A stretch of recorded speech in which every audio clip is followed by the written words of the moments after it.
triunfantes en Cristo.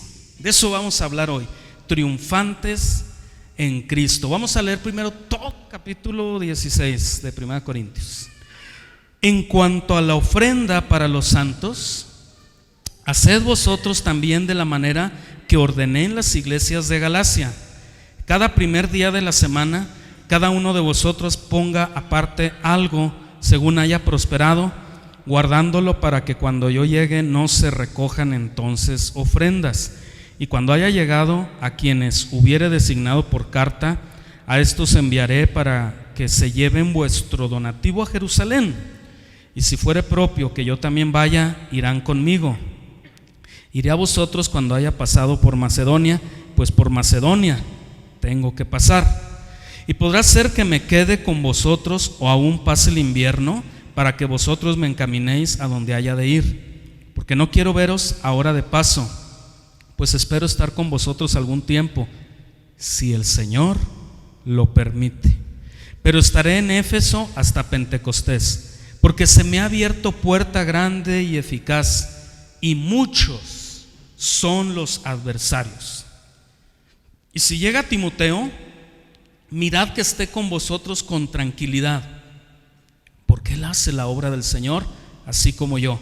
Por tanto, nadie le tenga en poco, sino encaminarle en paz, para que venga a mí, porque lo espero con los hermanos.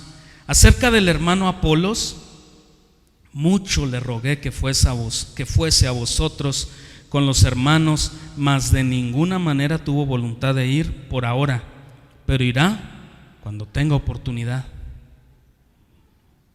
Ahora dice el verso 3 en delante: velad, estar firmes en la fe, portaos varonilmente y esforzaos. Todas vuestras cosas sean hechas con amor. Hermanos, ya sabéis que la familia de Estéfanas es la primicia de Acaya, y que ellos se han dedicado al servicio de los santos. Os ruego que os sujetéis a personas como ellos y a todos los que ayudan y trabajan. Me regocijo con la venida de Estéfanas, de Fortunato y de Acaico, pues ellos han suplido vuestra ausencia, porque confortan mi espíritu y el vuestro. Reconoced pues a tales personas. La iglesia de Asia os saludan. Aquila y Priscila, con la iglesia que está en su casa, os saludan mucho en el Señor. Os saludan todos los hermanos. Saludaos los unos a los otros con ósculo santo. Yo, Pablo, os escribo esta salutación de mi propia mano. El que no amare al Señor Jesucristo sea anatema. El Señor viene. La gracia del Señor Jesucristo esté con vosotros. Mi amor en Cristo Jesús esté con todos vosotros. Amén. Amén. Oremos. Padre bendito de gloria, a ti sea la alabanza, la honra, Señor, por siempre. Recibe la adoración, Señor, de parte de los tuyos. Recibe nuestra entrega, nuestra alabanza, nuestra devoción, Señor. Es para ti. Si por una razón estamos hoy aquí de pie, solo es por tu gracia y misericordia. Y tú nos has traído hasta este lugar, nos has congregado de diferentes colonias, de diferentes lugares del municipio. Y aún, Señor, tenemos la visita de hermanos de otras partes, Señor. Qué alegría y qué regocijo que podamos unirnos todos en un mismo sentir, Señor, porque tú mereces la alabanza. Pero deseamos que tu palabra hable a nuestras vidas y que tu palabra edifique nuestros corazones el día de hoy. Queremos ser obedientes, por eso queremos saber qué hacer. Habla, tu iglesia oye, Señor, en Cristo Jesús. Amén y amén. Triunfantes en Cristo. ¿Cuándo termina la vida productiva de una persona? Llegará un momento en la vida de un ser humano que no deba de tener proyectos, que no deba de hacer planes. Llegará un momento en que diga, bueno, yo creo que yo ya he cumplido una etapa de trabajo, he estado en alguna empresa, ya he sido jubilado. Yo creo que mi vida más bien está acabando, está palideciendo. ¿Para qué hacer nuevas cosas? ¿para qué emprender proyectos? Qué triste, ¿verdad?, pensar de esa manera. Cuando vemos en la Biblia a Moisés siendo llamado por Dios a los 80 años, a Abraham siendo llamado por Dios a los 70 años, recibiendo un hijo a los casi 100 años.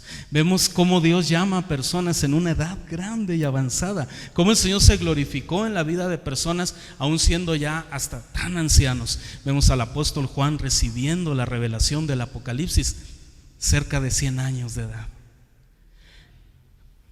Ahora, cuando no tenemos la óptica de Dios, podemos mirar las cosas de una forma solo natural, ¿verdad?, de una forma humana. Cuando miramos las cosas de una forma humana, podemos pensar que la situación en nuestro México está difícil. Yo noto mucha desesperanza, como que se respira mucha desesperanza, mucha angustia por las calles.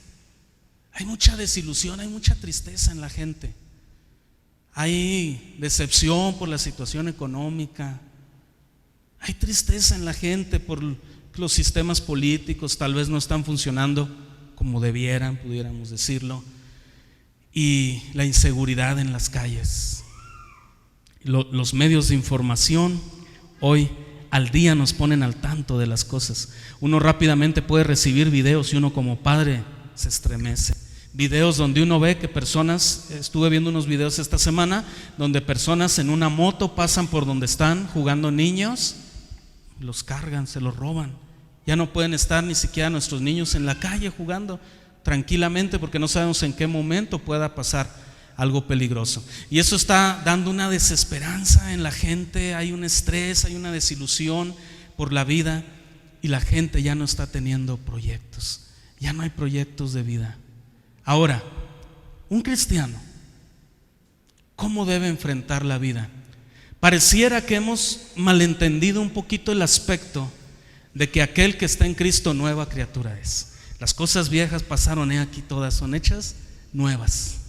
Cuando viene Dios y nos da esa nueva identidad, hermanos, nuestro entorno ya no es el que nos rige. El que nos rige es el Señor. ¿Sí? Que nos rige son las promesas de Dios y su palabra. Ahora, ¿usará Dios nuestras vidas para ser de bendición a otros? O sea, ¿sí enseña la Biblia eso o no? Sí, ¿verdad? ¿Sí enseña la Biblia eso? El Señor usa nuestras vidas para ser de bendición a otras personas.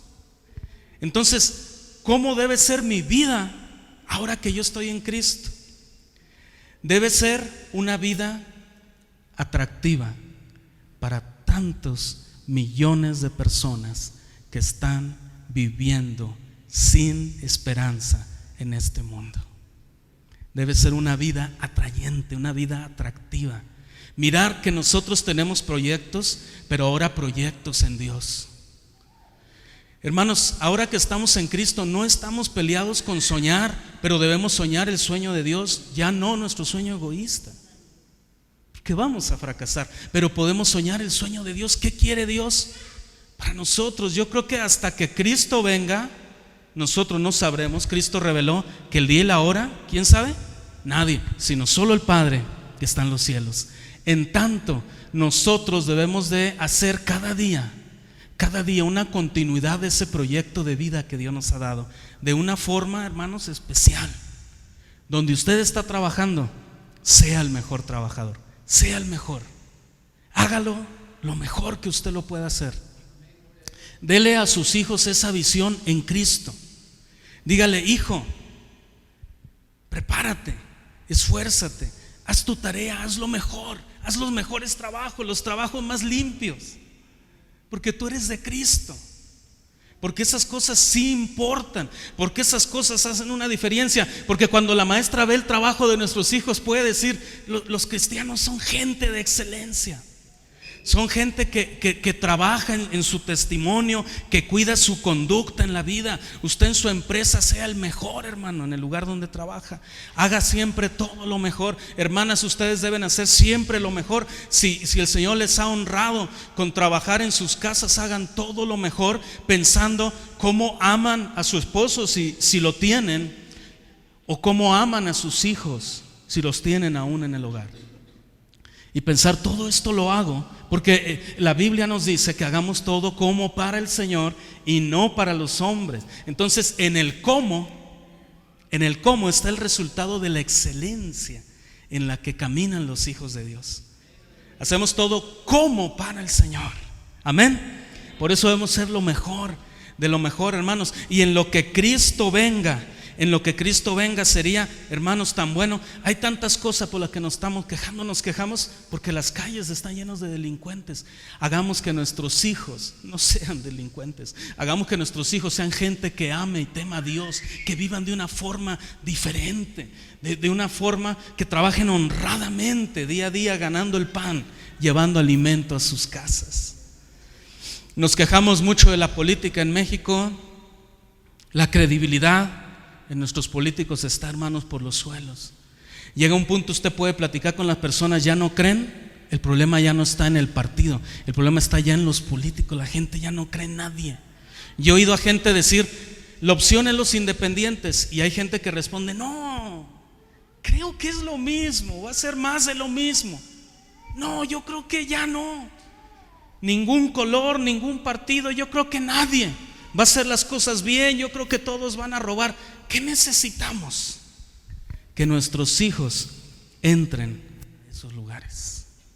Necesitamos que nuestros hijos estén en esos lugares. Necesitamos que nuestras presidencias estén, hijos de nosotros estén creyentes trabajando, pero gente de veras temerosa de Dios, gente que de verdad ama a Dios, esté en esos lugares estratégicos. Ahora, ¿qué hacía Pablo? A mí me gusta la vida del apóstol Pablo. Nosotros vemos algunos matices, algunas pinceladas de la vida de Pablo en este capítulo 16, el proyecto de vida que él tenía. ¿Quién era Pablo antes de venir a Cristo? Era un hombre famoso, era un hombre de prestigio, era un hombre que tenía dinero, que tenía una posición, tenía credenciales. Ese hombre trabajaba en un lugar de prestigio para la nación judía, y aparte tenía la ciudadanía romana, tenía beneficios tremendos. Y este hombre trabajaba, dice, para acabar con los cristianos, para acabar con eso que el imperio romano estaba viendo como una plaga, ¿verdad? En ese momento. Y ahí está el apóstol Pablo trabajando, un hombre letrado, un hombre preparado, un hombre de dinero, un hombre que humanamente podríamos decirlo tenía todo. Se había hecho de un nombre, de una fama. Pero un día esa fama y ese prestigio de hombre tiene que ser humillado y tiene que ser sometido a la presencia de Dios. Y un día Pablo es humillado en el camino a Damasco. Algunos dicen cayó del caballo. Bueno, la Biblia no dice exactamente que eso haya pasado, pero sí dice que vino una luz, ¿verdad?, que resplandeció en él, lo encegueció, y él pudo reconocer que había un poder sobrenatural ahí en eso. Y le dice, ¿quién eres, Señor? Una palabra muy fuerte en el griego. Señor quiere decir dueño de todo, soberano. ¿Quién eres, Señor? Y la respuesta de Jesús: yo soy Jesús a quien tú persigues. Qué difícil para ti es, Pablo, que le des patadas al pesebre. No le dijo eso, pero le dio a entender lo mismo. Le dijo, dura cosa es dar coces contra el aguijón. ¿A quién le va bien golpeándose sobre el aguijón de una abeja? ¿Verdad que a nadie? Y Pablo estaba persiguiendo a Cristo, y Cristo lo tuvo que llamar. Y cuando lo llama, ahora su vida era diferente, pero no dejó de ser excelente. Ahora Pablo supo que como cristiano tenía que predicar, y fue el predicador más grande hasta el último día de su vida. Sabía que debía ayunar, y fue el que más ayunó de todos. Sabía que debía de leer la Biblia. Ellos tenían el Antiguo Testamento, la Septuaginta. Se estaba escribiendo el Nuevo, y él aportó para escribir el Nuevo, y leía más que cualquiera. Sabía que había que servir a los hermanos, y servía más que cualquiera. Sabía que había que trabajar, y trabajaba más que cualquiera. Era excelente en todo lo que hacía. Era un hombre de integridad, era un hombre de trabajo, era un hombre que hacía lo mejor en todo. en todo, impactando a su generación y haciendo que a través de ese testimonio muchos vinieran a Cristo, gente preparada. Aún alguien como Lucas, que escribe el Evangelio y luego el libro de los Hechos, era un médico griego, un hombre de prestigio, también con un estatus. De ver ese ministerio de Pablo, fue atraído a esa fe que estaba revolucionando el mundo antiguo. Dice que el ministerio de Pablo logró impactar tanto el imperio romano que el mismo César estaba preocupado ya por la vida de Pablo. Estaban mortificados ya, porque ya estaban desesperados, no podían parar el trabajo de un sencillo hombre. Se cree que era un hombre incluso de estatura chiquito, era pequeño. Pablo significa pequeño, su etimología, pero se cree que él físicamente también era pequeño. No tenía tal vez algo que en lo físico pudiera atemorizar a alguien, pero lo que tenía él en el espíritu hacía que mucha gente temiera ese poder de Dios que se manifestaba en él, porque él se había sometido a la presencia de Dios, había ya caminado con Dios, había sabido lo que es entregar su vida. Y qué cosa nos dice en la Biblia, hay cosas tan interesantes en este capítulo. Si lo vemos, ¿cuál era el proyecto de vida de Pablo? Triunfantes en Cristo. Primero da instrucciones a la iglesia, y algo importante es el amor paternal de Pablo. Ese es el secreto de aquellos que queremos ser triunfantes en Cristo. Debemos amar.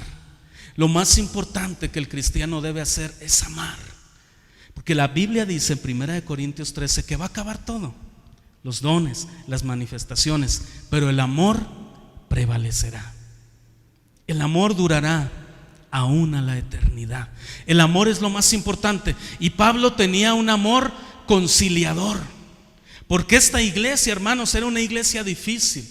Era una iglesia que tal vez muchos hubieran desechado hoy día. No era una iglesia donde alguien dijera: veo algo muy atractivo. Era una iglesia muy carnal. Estaban haciendo malas cosas, hacían discriminación de las personas, había tremendo pecado aún dentro del liderazgo. Era una iglesia muy complicada.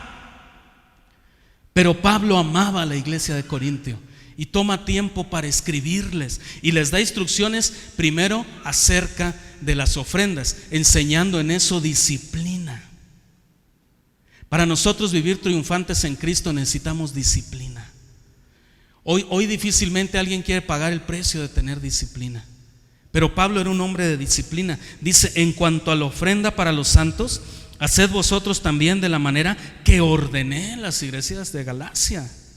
Cada primer día de la semana cada uno de vosotros ponga aparte algo según haya prosperado, guardándolo para que cuando yo llegue no se recojan entonces ofrendas. Pablo no está enseñando de la ofrenda que debe recogerse en la iglesia para que la iglesia subsista. Él no estaba hablando de eso. Él estaba hablando de una ofrenda especial para Jerusalén. ¿Por qué? Porque en Jerusalén había hambruna. Los hermanos de Jerusalén estaban muriendo de hambre. Había una necesidad tremenda. Y Pablo, su corazón era sensibilizado a esa necesidad de la gente. E invitó a las iglesias que levantaran ofrendas especiales para cuando él pasara en su viaje misionero pudieran enviar esa ofrenda donde había tanta necesidad, que era en Jerusalén. Y les da instrucciones, pero porque era un hombre que amaba a esa iglesia. Les llama la atención, los corrige. Porque la Biblia nos enseña que cuando alguien nos ama verdaderamente, nos va a llamar la atención, nos va a corregir. ¿Usted ama a sus hijos? ¿Y por qué los corrige? Pues porque los ama, por lo mismo precisamente, ¿verdad? Entonces es ese amor que corrige, ¿correcto? Entonces ahí está Pablo, sí, corrigiendo a la iglesia, sí, llamando la atención en cuanto a doctrina, en cuanto al pecado, en cuanto a esas cosas no tan graves. Pero concluye su carta con estas indicaciones, con esto tan tremendo que demuestra ese amor. Dice el verso 3: y cuando haya llegado a quienes hubiere designado por carta, a estos enviaré para que lleven vuestro donativo. ¿A dónde? A donde estaba la necesidad. Y si fuere propio que yo también vaya, pues irán junto conmigo. Ahora, ¿por qué Pablo hablaba si es propio, si tengo que ir? si es necesario ir. ¿Por qué Pablo habla así? A mí me llama la atención, porque era un hombre que, aunque tenía un proyecto de vida, su proyecto de vida de excelencia no estaba en él. Ya no estaba en la fuerza y en la capacidad de Pablo. Ya no era Saulo de Tarso, ahora era Pablo. Ahora era el pequeño a los ojos de Dios, pero grande en el espíritu. Ahora él era sometido a Dios y a su voluntad. Y un hombre que se somete a la voluntad de Dios hace proyectos, tiene sueños, los pone en Dios, pero dice: si Dios permite. A mí me preocupa por la persona cuando yo escucho a alguien que es cristiano y dice: voy a hacer esto y voy a hacer aquello, y no tiene ni una frase como si Dios lo permite o primeramente Dios. Yo me quedo preocupado. Digo: ay, hermano, se me hace que, lo digo en mi mente nada más, ¿verdad? Se va a dar un golpe fuerte, se va a dar buen porrazo, se va a pegar usted, hermano, porque está haciendo a Dios a un lado. Pero Pablo no, decía: si es necesario ir, iré. ¿Por qué? Porque había en él una predisposición a las eventualidades que nos presenta la vida en Cristo. Tenemos que estar predispuestos a las eventualidades que el Señor nos presenta en el camino para ser gente de éxito, triunfantes en el Señor, en ese sentido. Entonces es importante ser sensibles a nuestro entorno y cómo Dios está trabajando. Dios le ha puesto en el corazón ir a evangelizar a una persona. Yo le voy a decir una cosa: ¿por qué entonces viene a la iglesia desesperado y le dice al pastor o a alguno de los líderes: hermano, ¿puede usted ir a evangelizar a esta persona? Hay un principio tremendo en el llamado. Si Dios me hubiera llamado a mí a ir a evangelizar a esa persona, le aseguro que me lo hubiera dicho a mí. Pero si se lo dijo a usted, es porque usted es el que debe de ir a evangelizar a esa persona. Amén. Y cuando somos obedientes a eso que Dios está poniendo en nosotros, hay resultado y hay bendición grande. Aquí sigue hablando el verso 5: iré a vosotros cuando haya pasado. Otra vez planes, proyectos. Les está hablando de proyectos. Tenía un itinerario, no vivía así al día a día. Proyectaba, planificaba, pero lo ponía en Dios. Dice: iré a vosotros cuando haya pasado por Macedonia. Pues por Macedonia tengo que pasar. Tenía un itinerario ya muy claro, ¿verdad? El 6 dice: y podrá ser que me quede con vosotros o aún pase el invierno, para que vosotros me encaminen a donde haya de ir, porque no quiero veros ahora de paso. Sigue el proyecto, tenía un itinerario. No quiero ir así como de paso, dice, ¿verdad? Pues espero estar con vosotros algún tiempo. ¿De dónde le vino esa idea? Pues es planificar. Tenemos que planificar, pero en Dios. ¿Qué está usted planificando para sus hijos? ¿Qué está planificando? Si usted tiene un negocio, tiene que renovarse. A lo mejor usted ya está lleno de rutina. A lo mejor usted está aburrido de ir un día y tras día y tras día y abrir y lo mismo y no hay ventas y las cosas están difíciles. Renuévese, haga algo diferente. Hasta ponga otra lona o ponga lona si no ha puesto lona. Haga algo diferente, una cosa sencilla. Ponga un foco donde no había un foco. Haga algo. Dele un matiz diferente. Tiene que renovarse, tiene que darle un distintivo a eso que está haciendo. Tiene que tener un proyecto para sus hijos. Tiene que pensar en el futuro. No puede vivir el día a día. Tiene que poner la vida de su familia en las manos de Dios. Tiene que pensar: ¿qué viene para mi familia? ¿Qué espero de mis hijos? Señor, los pongo en tus manos hasta que tú vengas, hasta el último día que tú vengas. Hay algo claro que yo tengo en mi mente, y no es imposición como padre. Yo digo: mis 4 hijos van a tener su carrera académica. No les estoy imponiendo, porque no les estoy diciendo uno va a ser doctor, otro va a ser licenciado. No, bueno, ellos sabrán, pero yo sé que ellos van a estudiar, ¿verdad? Y sabe que en los 70s, cuando inició un resurgimiento de la segunda venida de Cristo, surgieron las iglesias de santidad muy bien intencionadas, muy bueno. El movimiento pentecostés clásico sufriendo alguna renovación con algunos matices también carismáticos y cuestiones que tomaría tiempo explicar, pero fue un fenómeno, en pocas palabras. Fue algo que sucedió fuerte en nuestra historia como evangélicos, que trajo cosas buenas, pero que dejó ciertas cosas cuestionables también. Y una fue: en las iglesias se enseñaba: Cristo ya viene mañana.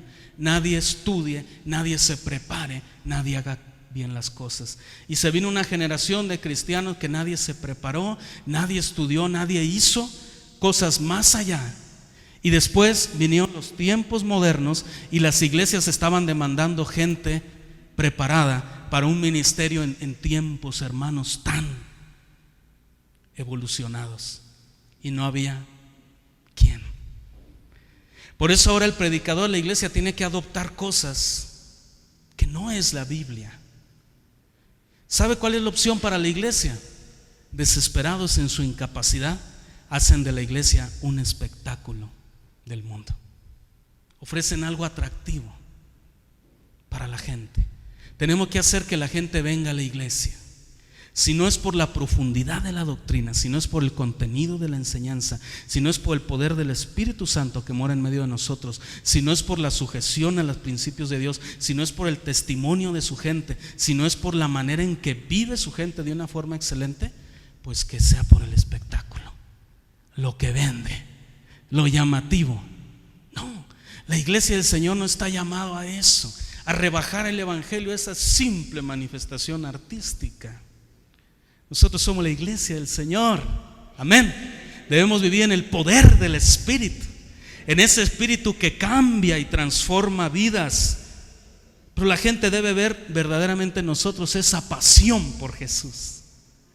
Así que haga un proyecto. Si usted no se ha sentado, usted vino a Cristo y está esperando solamente que el Señor lo recoja y así, como ahora ya soy salvo y yo mejor así silencioso, no me quiero hacer notar, como que para qué. Y está ahí rezagado, agazapado, está la iglesia así trabajando como en lo secreto. Debemos demostrar que lo que Dios ha hecho en nosotros puede hacernos gente de integridad. Hay cristianos, hay hermanos que tienen tremendo miedo al dinero y hacen bien. Y yo la semana pasada me emocioné tanto en una parte del tema que le dije al dinero, le dije un apelativo, una palabra que no debí decirle, porque no es el sentido. El dinero no es maldito, el dinero no es maldecido, es nuestra codicia y nuestra avaricia lo que nos hace meternos en problemas. Pero hermanos, si la gente cristiana, si los hermanos cristianos estuvieran mejor en su condición económica, habría más apoyo para la propagación del evangelio. ¿Sí? Se podría propagar más el evangelio. Y como iglesia a veces estamos un poco recelosos, a veces estamos un poco asustados con mejorar económicamente, porque decimos, yo me pierdo, yo me conozco como soy, yo me voy a ir al mundo. No, tiene que permanecer usted en Jesús y vivir su fe en Jesús, y que el dinero no nos enloquezca, porque es solo un vehículo, no tiene importancia más allá de lo que es. Solo es un valor que le ha dado este mundo. ¿Qué es la moneda? Es papel, no es nada. Pero cada gobierno le da un valor y lo ampara, ¿verdad? Con oro. Se tiene que poner oro en la reserva en Nueva York. Y ahí en Nueva York hay oro que representa el oro de México, que es el que le da el valor. Eso es lo que le da el valor al papel moneda. Entonces nuestro enfoque, nuestro enloquecimiento no viene por ese dinero, por ese papel moneda, pero viene por lo que puede resultar de esa bendición material, que sus hijos puedan estudiar, que sus hijos se puedan preparar, que usted le pueda comprar una Biblia a sus hijos, que si sus hijos están llamados al ministerio, le pueda comprar un instrumento musical a sus hijos. Siempre a veces en las iglesias estamos batallando, hermanos, batallando tremendamente. Tenemos los micrófonos todos llenos de cinta de aislar, los cables ahí todos mal soldados, con cortos, porque no hay recursos para equipo. No hay. ¿Por qué? Porque estamos buscando poco un proyecto de vida en Dios. Debemos buscar ese proyecto de vida en Dios. Entonces usted se puede renovar en Jesús, en algo que está haciendo, pero hágalo ahora mejor para el Señor. Sea excelente para Cristo. Ahora, dice el verso número 7. No, el 8, perdón. Pero estaré en Éfeso hasta Pentecostés. Nuevamente un proyecto, un plan muy determinado, porque se me ha abierto puerta grande y eficaz. ¿Y muchos son quién? Ahora, no debemos pensar que cuando vamos caminando en la vida de Cristo no va a haber dificultades. Pablo tenía muchos adversarios. Eran muchos los adversarios. Era mucha la gente que se estaba levantando en contra de él. Pero si Pablo estaba haciendo lo bueno, Pablo estaba haciendo algo correcto, estaba haciendo algo noble, estaba sirviendo y obedeciendo a Dios, ¿por qué habría de oponérsele a alguien? Pues porque así es la vida cristiana. A veces cuando nosotros estamos caminando en Cristo, hasta los mismos de la iglesia se nos oponen.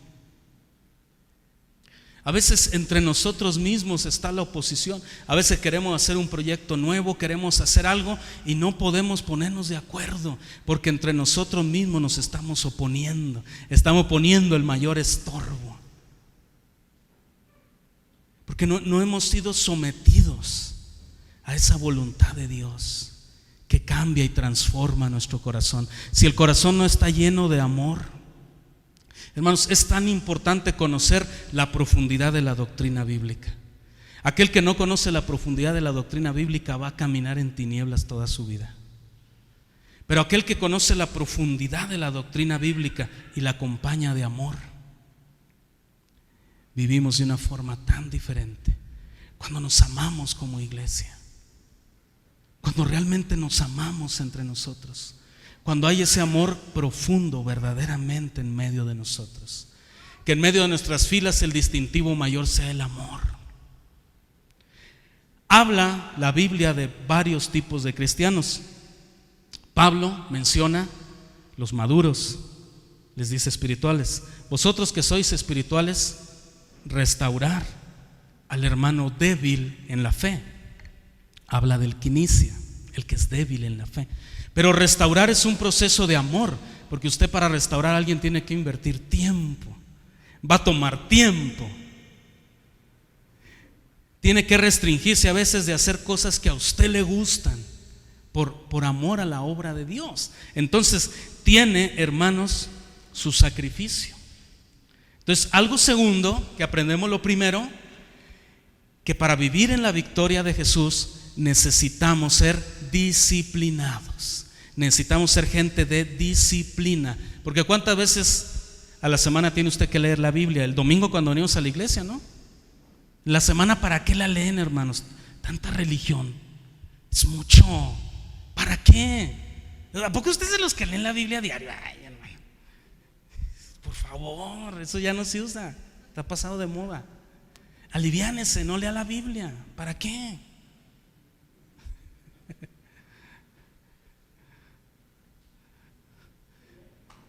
Aleluya. ¿Cada cuándo tenemos que leer la Biblia? Pregunto.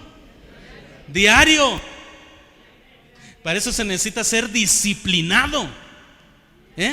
¿Cada cuándo usted tiene que orar? Diario.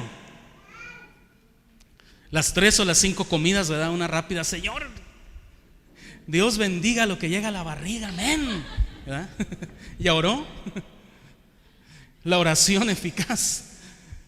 No, tenemos que orar una oración de clamor, una oración que da luz, una oración que gesta el proyecto de Dios en medio de nosotros. Nos hemos preguntado si realmente como iglesia, tenemos 11 años, somos todo lo que el Señor quiere que seamos al día de hoy.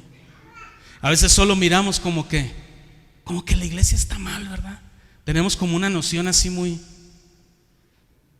como que la iglesia anda mal, ¿verdad? ¿Te has fijado que está como muy débil el ambiente? Está como muy flojo el asunto. ¿Es que es el hermano Lalo algo mal ha de estar haciendo? No es eso, no. Tiene que ser algo más profundo. A lo mejor el que está desanimado es usted. Tiene que checarse, ¿verdad? Tiene que echar un vistazo a su interior. ¿Cómo se siente? Si usted anda desanimado, pues hermano, imagínese. Viene a la iglesia cargado de todo su desánimo, de toda su frustración, de toda su situación. ¿Qué puede proyectarle un hermano? ¿Qué puede dar? Nadie puede dar lo que no tiene, ¿verdad? No es posible. Ahora, tenemos que ser llenos de la esperanza en Dios. Cuando somos llenos de esa esperanza en Dios, Y se levantarán muchos adversarios, va a haber oposición. Si usted hace algo diferente, les decía, volviendo a su negocio o algo así, usted le pone una lona nueva, no va a faltar el vecino que va a pasar y ya se creen muy, ya piensa que por esa lona que ya se cree Walmart. Y anda muy creído este. Siempre va a haber crítica. Pero usted, ¿quién quiere tener contento? ¿Al vecino? ¿O usted quiere pues decir, yo creo que yo puedo hacer las cosas con excelencia, yo puedo hacer las cosas bien para Dios? Amén. Pues no le dé temor. Ustedes jóvenes cristianos, jóvenes aún, jóvenes de Cristo, aleluya. Pues estaba esperando que se emocionara alguno. Es importante, jóvenes, que no copien en el examen. Bendito sea mi Padre Dios. Es importante que no sean estudiantes músicos de música norteña, ¿verdad? Que no lleven acordeón para copiar. Es importante que estudien, que se preparen. ¿Sabe cuándo oran los jóvenes cristianos? Oh, me encantan los jóvenes cristianos. Oran 5 minutos antes del examen. Ay, Señor, ayúdame a pasar, por favor. Yo te prometo que ya te voy a servir. Ahora sí le voy a echar ganas, Señor. Ayúdame solo que pase este examen. No. Mire, esas oraciones no van a hacer nada. Así se lo digo desde ahorita. No van a hacer ninguna diferencia. La diferencia se va a hacer cuando usted estudia todo el año y viene el examen y dice, Señor, en tus manos. Acuérdame las cosas, que no me dominen los nervios. Yo ya estudié, estoy en tus manos. A los 5 minutos va a salir de hacer el examen. Todos los otros lo van a ver con ojos así de que este sangroncito. Va a salir junto con el que sale siempre a los 5 minutos, pero porque de plano entrega el examen en blanco y dice, no va a poder ya. Pero usted sí lo contestó y con excelencia. Entonces siempre va a haber adversarios, siempre va a haber oposición, siempre va a haber gente que se va a burlar. Pero nosotros, ¿a quién le servimos? A Dios, hermanos, a Dios. No debemos temer el mejorar en nuestras familias y en nuestros hogares pensando qué va a opinar la gente. No importa si usted lo está haciendo para Dios. Amén. Eso es muy importante, hermanos. Pero nunca perder el piso, nunca olvidarnos de Dios. Si Dios comienza a bendecir a una persona, no sabe, una de las cosas más tristes que uno como pastor, yo en este tiempo lo he visto. Hay hermanos que vienen a la iglesia y piden, pastor, mire, yo ando mal, está difícil la situación, hermano.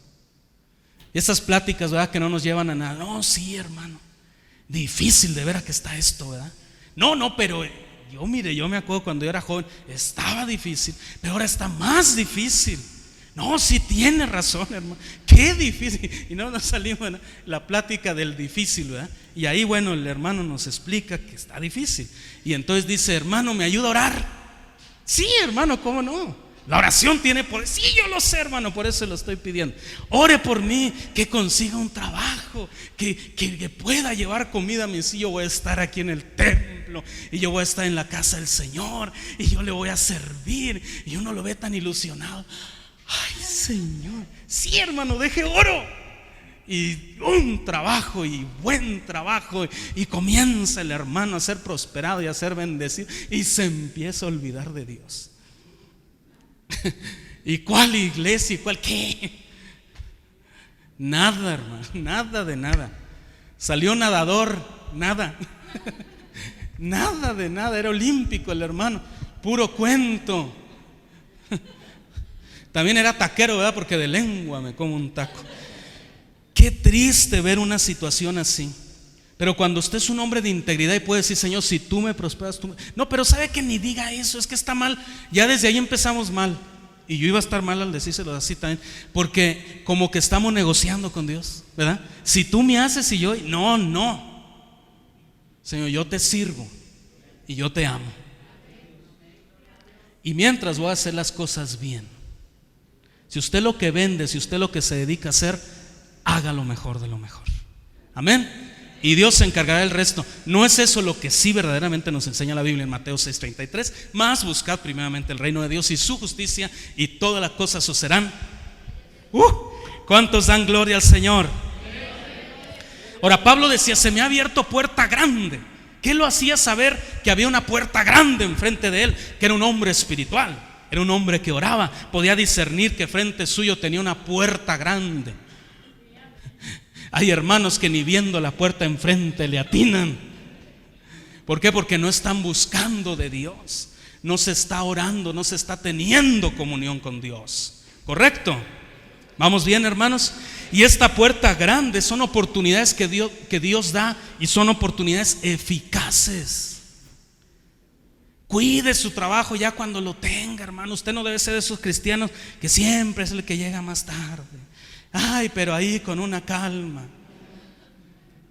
Ay, había un hermano que siempre llegaba tarde a su trabajo, pero siempre. Y yo una vez sí me atreví a decirle, ¿verdad? Hermano, pero ¿por qué? O sea, ¿cuál es el problema? Pues es que, hermano, es que a mí me persiguen por ser cristiano.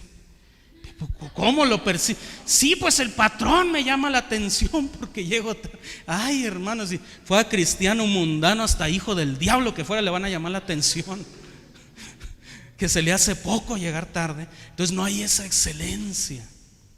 Debemos caminar como hijos de Dios, ser siempre los más puntuales, ser el primero en estar ahí afuera de la tienda antes de que abran, ahí ya bañado, bien listo. Aquellos, aprovecho así como despistadamente, aquellos que están ejerciendo su ministerio, hermanos, un bañito no se va a desgastar la piel.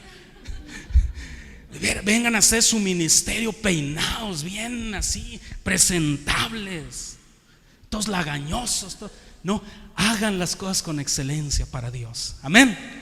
Gloria al Señor. Bendito sea Dios. Aleluya. Entonces siempre va a haber gente que se opone, siempre hay adversarios. Pero ahora Pablo habla del tercer elemento importante.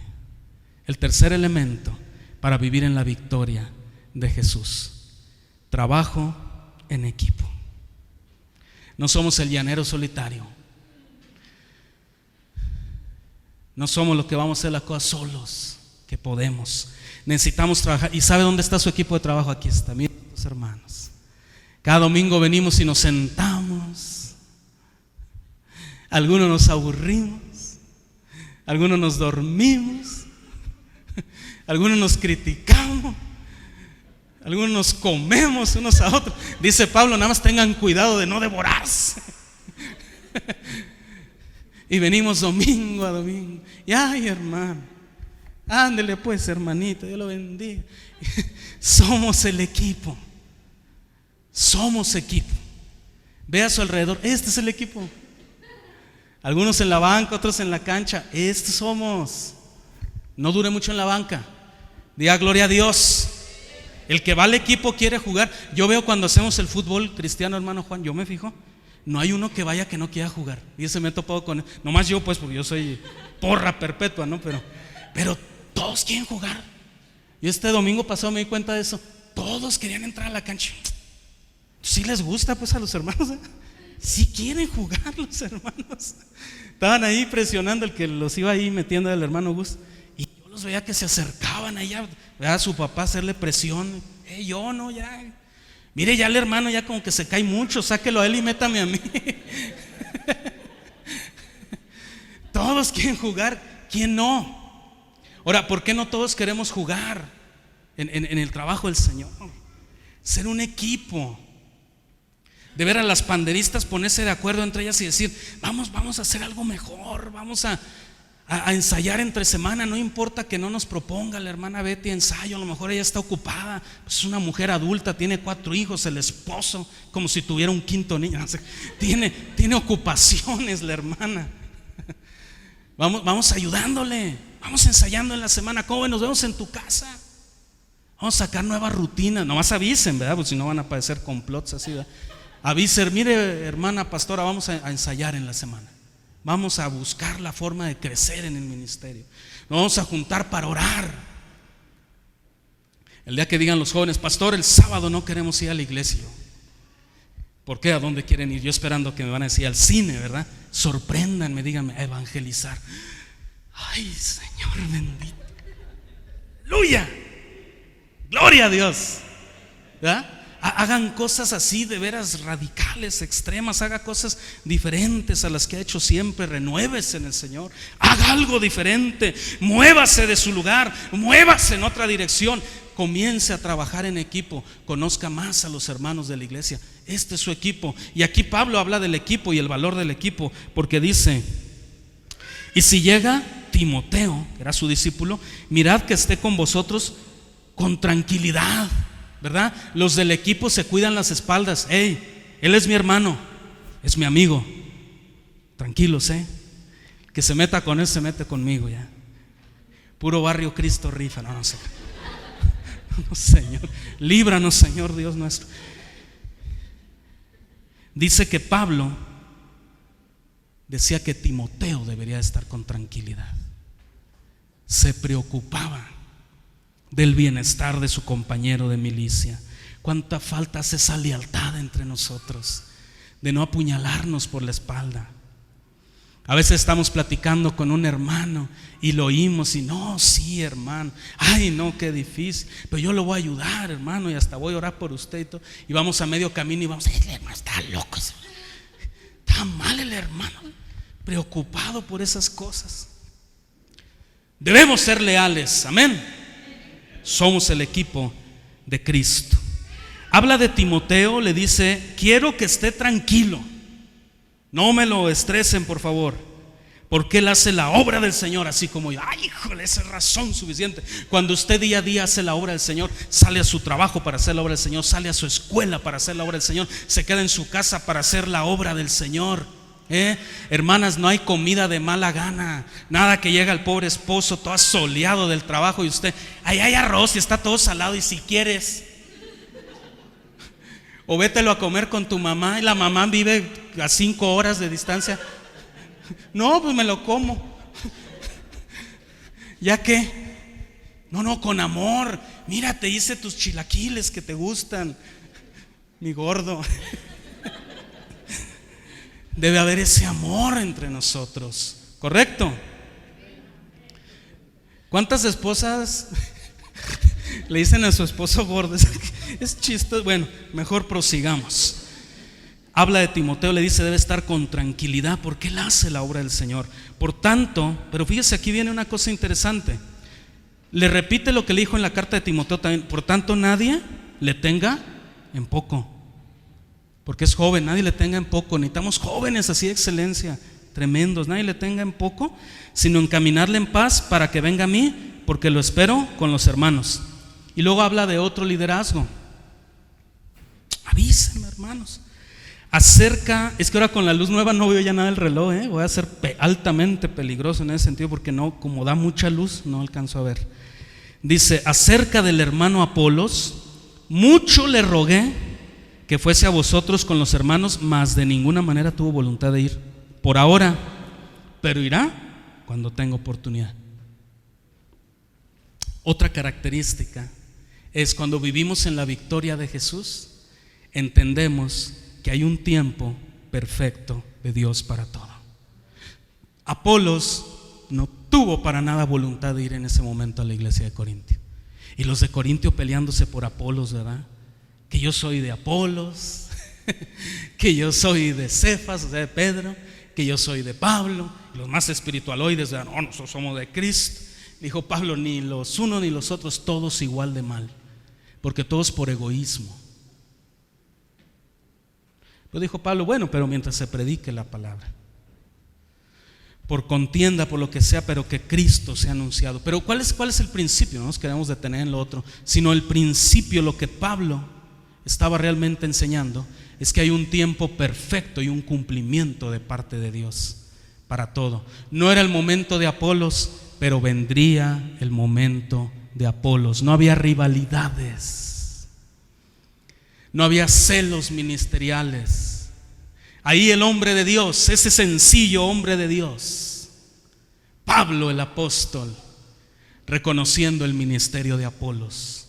Saben que Apolos no ha querido ir, pero irá cuando Dios lo determine.